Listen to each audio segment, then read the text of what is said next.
Hola, bienvenidos al canal de Dani Fernández. En este vídeo explico cómo afectará la subida de tipos de interés que están preparando la mayor parte de bancos centrales a la economía. Los bancos centrales parece que tienen que subir el tipo de interés y hacer política monetaria restrictiva para controlar la subida de precios, es decir, la inflación que estamos sufriendo ahora mismo en la práctica totalidad del mundo. Esta política monetaria contractiva puede tener efectos muy duros sobre la economía mundial que ya muestra síntomas de agotamiento. Lo vamos a explicar en detalle en el vídeo, pero principalmente esperamos dos grandes efectos. El primero es un impacto negativo en la deuda pública. Si los déficits públicos, es decir, los excesos de gastos sobre ingresos de los gobiernos, siguen sin ser controlados, el peso financiero de la deuda va a incrementar y se restarán recursos que podrían ser destinados a otros gastos. En otras palabras, los intereses de la deuda se van a comer partes crecientes del presupuesto público. En este momento, los políticos más maquiavélicos dirán que los mercados están atacando a la democracia o cualquier otra barbaridad que se les ocurra. Pero recordad, los políticos llevan gastando un dinero del que no disponen durante ya casi décadas, y ahora la fiesta parece que está a punto de terminar. Entonces nos va a tocar, o les va a tocar a ellos, buscar culpables, pero los únicos culpables son los que han dirigido durante todo este tiempo la cosa pública. El segundo gran impacto va a ser sobre el sector privado. En este caso podemos separar, a su vez, dos grandes efectos, uno sobre la economía real y otro un efecto financiero. En la economía real, gran parte del sector privado, especialmente empresas y un poquito menos las familias, están endeudados debido a la política de prestar dinero a un tipo de interés casi cero durante la práctica totalidad del siglo XXI. Esto provoca que a nada que suba un poquito el coste de la deuda, como va a empezar a ocurrir desde ya, muchas empresas simplemente no podrán pagar sus deudas y quebrarán. Y esto, a su vez, generará un impacto muy negativo en todos aquellos que le han prestado dinero a las empresas, que usualmente y especialmente es el sector financiero. El segundo gran impacto sobre el sector privado es financiero, aunque también la verdad que podríamos decir que el primero que acabamos de comentar también tiene una dimensión financiera. El caso es que la subida de tipo de interés está haciendo que desaparezcan miles de millones de dólares del valor de las carteras de inversión centradas en renta fija.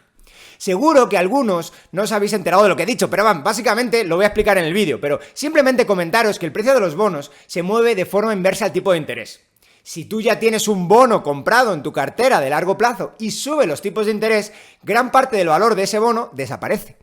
Si alguna vez alguien os ha dicho que la renta fija es muy segura, siento deciros que os estaban engañando.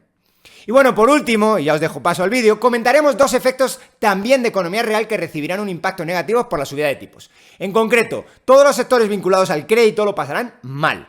Los economistas solemos centrarnos en la vivienda y los automóviles, aunque hay muchos otros. Y por último, hablaremos también del efecto multiplicador o los efectos multiplicadores o efecto ingreso derivado. Al final, si algunos agentes económicos cortan sus gastos, esos gastos son los ingresos de otras personas o de otros agentes económicos. En otras palabras, cuando algunos sectores se resienten de la recesión, el resto de sectores económicos también pueden sufrir. Y bueno, pues nada, este vídeo es un fragmento de una entrevista que me hizo Luis Miguel Ortiz en su canal de YouTube. Hablar con Luis Miguel es siempre un verdadero placer. Espero que disfrutéis el vídeo tanto como yo disfruté la entrevista con Luis Miguel. Allá va.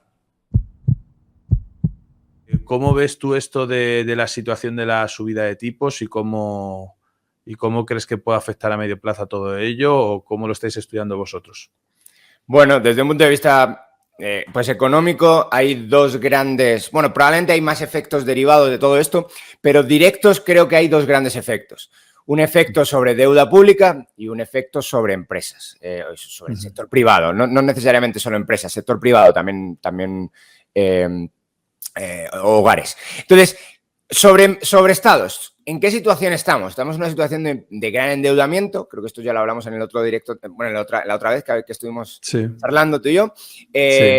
Tenemos una situación en la que los estados están muy endeudados y en lo que además se dice ya, hay un concepto que a mí no me gusta nada, pero que se llama espacio fiscal, que es, bueno, ¿cuánto más endeudamiento admite la situación? Entonces, para que haya espacio fiscal, pues tiene que haber ratios de deuda razonables. Y esto es algo interesante, ya prácticamente no quedan países con ratio de deuda razonable. Los que todavía aguantaban con ratio de deuda razonable en 2019, después de ya un siglo XXI muy complicado de deuda, sobre todo después de la gran recesión, pues no quedaban muchos, pero es que los pocos que quedaban han ido desapareciendo. Entonces, desde un punto de vista estrictamente fiscal, no hay espacio, o no mucho.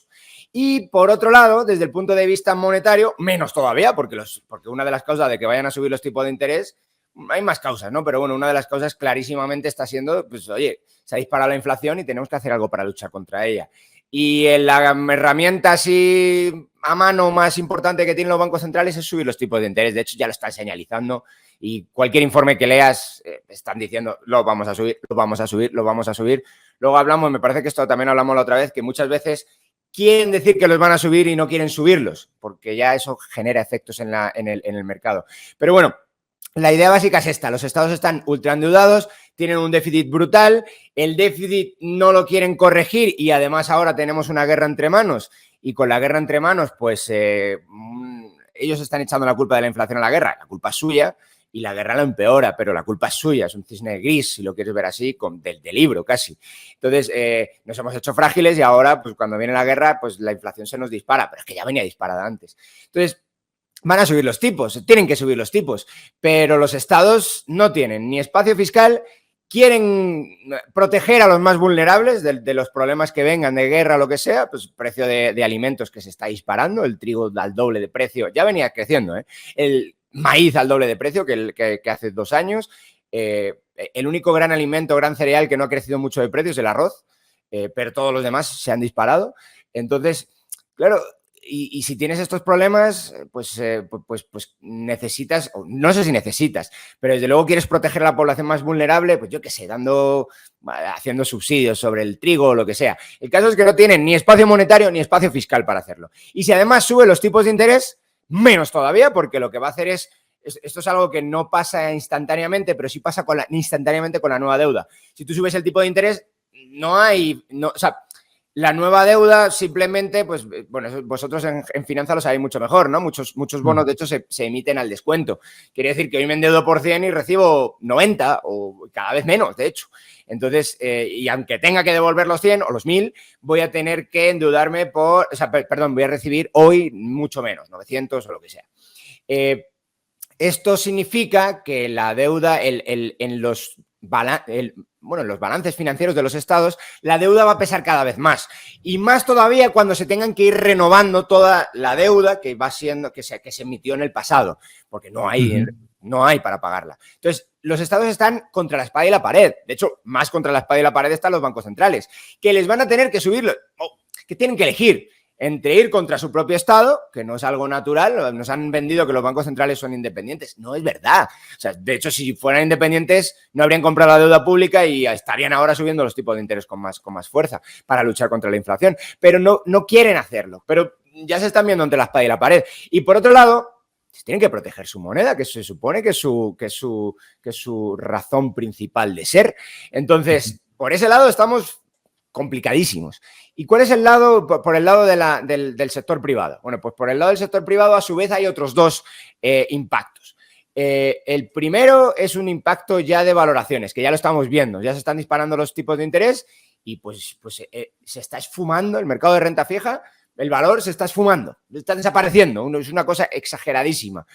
Es que yo estaba viendo que no ha habido nada en la historia parecido, o sea, está siendo hasta tal punto de que está incluso cayendo más el mercado de renta fija que el mercado de renta variable. O sea, que mucho tú dices, más. Dios mío. O sea, como por ejemplo, la regla del asset allocation de un 60-40 a lo tipo Vogel y todo esto, están sufriendo drawdowns increíbles, ¿no? Ese tipo de carteras. O sea, y es algo nunca visto, o yo pienso que no ha pasado nunca que haya caído más en un año la renta fija que la renta variable. O sea, es un poco extraño todo, ¿no?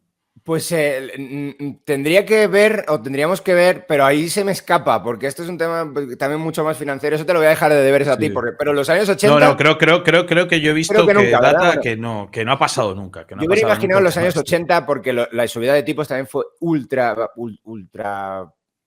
pues no sé, ultra fuerte, y la renta variable ya había estado más o menos castigada en los años 70. Entonces, pero la verdad que lo estoy diciendo completamente de memoria, ¿eh? No sé si... Seguro que tienes... O sea, que tú tienes mejor... Sí, bueno, sí da igual. Sí, la historia es que la caída está siendo muy hardcore, muy bestia. Y el burbujón era muy bestia. Los tipos de interés, da igual... Eso es una gráfica que estaba preparando, de hecho la tengo aquí a medio hacer, Que la estaba preparando ahora, te prometo que estaba trabajando en esto. Bueno, de cuánto había subido solamente en este año, vamos, en 2022, en 4 meses que llevamos, cuánto había subido los tipos de interés. Pues el de España, el de Alemania, el de Estados Unidos, es una cosa... Bueno, el de Alemania se había ido de negativo a positivo, el de España está en un 8%, el de Estados Unidos en casi 3%. O sea, sí, claro, si están subiendo bastante fuerte los tipos, bueno, están subiendo los tipos, pues yo estoy hablando del 10 años, están subiendo por dos cosas. Primero, porque se está estimando que sube el de corto, que es el que más o menos maneja o al menos mueve algo el Banco Central, y está subiendo también está subiendo también las expectativas de inflación constantemente. Entonces, por los dos lados está subiendo. Claro, otra vez, ¿cómo afecta esto a empresas? Afecta, como digo, por dos lados. Por el primero es un lado balance, ¿no? Perdón, empresas no, sector privado. Por el primer lado es un lado balance. O sea, si no tengo mi deuda tipo fijo, estoy complicado, porque me van a revisar los términos pues a final de año o del trimestre o cuando diga el contrato de deuda, me lo van a revisar y voy a estar muy, muy complicado. Luego, algunas empresas tienen cash flows negativos. Entonces, esas empresas ya no solamente es que no puedan ampliar operación, sino simplemente para llevar a cabo la operación actual tienen que seguir endeudándose. Esas pues son ultra, ¿cómo decirlo? Muy susceptibles a cambios en el coste de financiamiento. Muchas de esas empresas, no necesariamente todo cash flow negativo significa que seas una empresa zombie, pero esto creo que no sé si lo hablamos la otra vez también, pero las empresas zombie en Estados Unidos se estima que son aproximadamente el 20% de las empresas. Es verdad que tienden a ser empresas más pequeñas, por lo tanto no necesariamente es el 20% de la actividad económica, pero bueno, que sea el 10% de la actividad económica, que se te esfuma porque te sube los tipos. Una empresa zombie, por cierto, probablemente aquí lo sabe todo el mundo, pero al que no lo sepa, una empresa zombie es aquella cuyos pues, beneficios operativos van prácticamente todos a pagar deuda. Y no tienen, no les sale nada más para pagar, o sea, el ratio ese sería más menor a 1 o 1. Entonces, hay muchas empresas que estarían incluso cerca de ese 1, que incluso siendo positivas, a nada que te suba un poquito el coste de financiamiento, estás muerto. Entonces, todas esas empresas van a sufrir mucho ya solamente por un efecto en el balance. Y luego, otras empresas, esto es algo que los economistas estudian más, otras empresas van a sufrir mucho por demanda de sectores cíclicos. Los sectores cíclicos tienden a ser sectores que están muy vinculados al crédito. Los dos grandes sectores que vigilamos más los economistas, aunque hay muchos más por ahí, son los sectores de la vivienda y de los vehículos. Los dos sectores se considera que son, bueno, pues no sé, a no ser que seas alguien o muy pudiente económicamente o alguien que por alguna razón un poco así fea tiene mucho cash, pues no vas a comprar una vivienda así, a tocateja. No digo que sea imposible, pero es muy raro. La mayor parte de gente no paga la vivienda en efectivo con tu propia hipoteca. Capital. Entonces vas a necesitar, siempre se pide algo de capital, ese prestado. Entonces, esos sectores se sabe que a nada que suben un poquito los tipos de interés sufren mucho. Claro, no solo esos, sino luego tenemos el efecto que los macroeconomistas llaman multiplicador, otros economistas llamamos efectos ingresos derivados. El tipo que vende viviendas es un tipo que a su vez hace compras de sanitarios para equipar las viviendas. Esto lo aprendimos los españoles pues de forma muy dura a partir del 2008.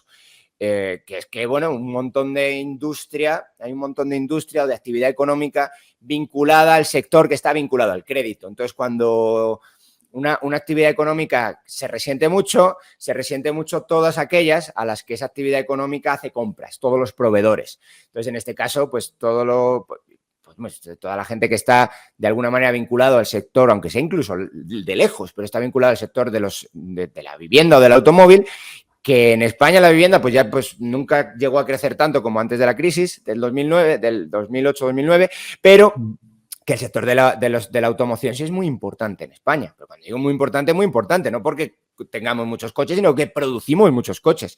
Es uno de los principales productos de exportación de España. No sé si me estoy centrando quizá demasiado en España, pero bueno, esto pasa en otros sectores, en otras partes de la economía. Luego también, concreto ahora, pues no sé por qué estoy hablando sobre todo de la economía española. La economía española también se ha rehecho mucho que eso es algo bastante positivo desde la crisis, y es una economía que exporta muchos bienes de equipo. Es decir, nosotros producimos bienes de capital, maquinaria, para otros países. Claro, eso en una recesión también donde, ya estoy anticipando recesión, pero bueno, en un momento donde suben mucho los tipos de interés, esos tipos de bienes también se tiende a caer mucho la demanda.